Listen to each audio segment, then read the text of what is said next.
अली ख़ान जॾहिं वापसि ईंदो पोइ ॿुधाईंदो मुराद खे त हुनखे हाशिम जेको आहे गोली हणी हुई ऐं हिन नवां माण्हू जेका यानी शाहनवाज़ ख़ान जे माण्हुनि क़ैद कयो हुयो ऐं उते जेको यको हू हुयो हू जेको आहे रहज़न जे दर ते इन लाइ उछलाईंदा जीअं इहो झेड़ो वधे या वरी शाहनवाज़ सां ॻाल्हाईंदा उन खां पैसा वठंदा इन मसइले खे वधाइण जी कोशिशि कंदा।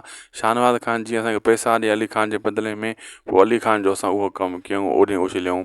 लेकिन शाहनवाज़ ख़ान ताईं पुॼण खां पहिरियों ई थी सघे थो अली ख़ान जो को न को मसइलो हल थी वञे। दोस्तो मां ॿुधाईंदो हलां त ड्रामे खे ठाहिण जे लाइ ड्रामे खे अॻिते जेको आहे न हाणे जेका बि एपिसोड ईंदा ॾिसो तव्हां ज़बरदस्त थींदा ऐं पोइ मुराद तंग थी मिठल मां हथु कढंदो ऐं मंसूर ख़ान जॾहिं हाणे ईंदो उहो मुराद सां अची मिलंदो ऐं इहा ॻाल्हि कंदो तूं मिठल खे मार न मिठल खे कोशिशि कर अगरि तुंहिंजे भाउ जो ॾसु ॾिए थो ठीकु त न त मिठल खे वापसि करे छॾ मालिकनि जे हथां मार न।